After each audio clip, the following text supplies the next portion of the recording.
តែអាជីវកម្មច្រើនកន្លែងឯងតាក់តមានទីតាំងផ្លូវចិត្តតោះសមើតែអាជីវកម្មខាងណាជាមួយខ្ញុំតែអាជីវកម្មនេះគឺមានកម្ពស់រហូតដល់4ជាន់យើងមាន4បន្ទប់កេងនិង7បន្ទប់ទឹកចំពោះទំហំផ្ទះវិញគឺមានរហូតដល់5ម៉ែត្រគុណនឹង17ម៉ែត្រនៅសល់មុខផ្ទះ7ម៉ែត្រនិងក្រោយផ្ទះ3ម៉ែត្រផ្ទះនេះមិនមែនត្រឹមតែជាផ្ទះអាជីវកម្មដែលអាចបើកអាជីវកម្មបានតែមួយមុខទេថែមទាំងអាចស្នាក់នៅបានថែមទៀតផងជាពិសេសចំពោះទីតាំងផ្ទះអាជីវកម្មនេះដែរគឺស្ថិតនៅក្នុងតំបន់កោះនរាដែលជាតំបន់ដែលកំពុងតែរីកចម្រើនខ្លាំងក្នុងការបើកអាជីវកម្មគ្រប់ប្រភេទនិងជាតំបន់កំសាន្តដ៏ទាក់ទាញមួយក្នុងក្រុងភ្នំពេញចំពោះបងដែលខកខានទិញគម្រោងទី1របស់ OCIC ខាងកោះនរាបងអាចមកសិក្សាទាក់ទងជាមួយនឹងអាជីវកម្មខាងនេះបានដោយសារឥឡូវនេះយើងកំពុងតែមាន promotion ផ្ដល់ជូនការបងអត់អស់ការប្រាក់រយៈពេលវែងនិងបងមុនត្រឹមតែ 5%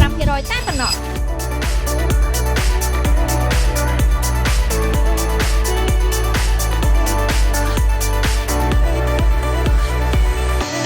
ដូច្នេះសម្រាប់បងដែលចង់បានតែអាជីវកម្មនៅក្នុងគម្រោងល្អទីតាំងល្អជាពិសេសនៅក្នុងតំបន់កោះនរាបងកុំភ្លេចទំនាក់ទំនងមកកាន់ក្រុមការងារ IP នៅលើនេះដើម្បីទទួលបានព័ត៌មានលម្អិត